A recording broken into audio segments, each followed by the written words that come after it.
వారు నా ఎడల చూపు భయభక్తులు మానవుల విధులను బట్టి వారు నేర్చుకొనినవి. యెషయా గ్రంథము 29వ అధ్యాయం 13వ వచనం.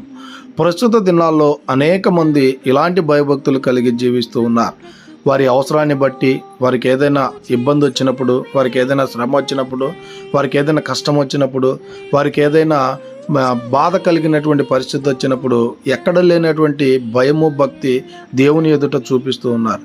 అయితే సంతోషంగా ఉన్నప్పుడు, ఆనందంగా ఉన్నప్పుడు, సమృద్ధికరంగా ఉన్నప్పుడు దేవుని పెడచెవున పెట్టేటువంటి వారిగా, ఇష్టానుసారమైనటువంటి జీవితాన్ని గడిపేటువంటి వారిగా అనేక మంది ప్రస్తుత దినాల్లో కనబడుతూ ఉన్నారు. అయితే అలాంటి వారి కోసమే ఆ యేసుక్రీస్తు ప్రభుల వారి వాగ్దానం ద్వారా మాట్లాడుతూ ఉన్నాడు. ఎలాంటి భయభక్తులు కలిగి మనం జీవిస్తూ ఉన్నాం. ఈ లోకంలో ఎవరో చూడాలనో, ఈ లోకంలో ఎవరో మెచ్చుకోవాలనో నువ్వు భయము భక్తి కలిగి జీవిస్తూ ఉన్నావా? ఆ భయము భక్తి దేవునికి ఇష్టం లేదు. నిజమైనటువంటి భయము భక్తి అంటే నీవు నీ పాపమును విడిచిపెట్టాలి. నీవు చేస్తున్నటువంటి చెడ్డ కార్యములను, నీవు చేస్తున్నటువంటి అనేకమైనటువంటి అన్యాయకరమైనటువంటి కార్యములను విడిచిపెట్టి నువ్వు నిజమైనటువంటి భయభక్తులు కలిగి నువ్వు జీవిస్తే ఆ యొక్క భయము భక్తి నిన్ను ఆ యొక్క పరలోక రాజ్యంలో చేర్చేదిగా ఉంది కనుక ఈ దిన వాక్యం ద్వారా దేవుని మనల్ని అందరినీ బలపరిచి దీవించి ఆశీర్వదించును గాక.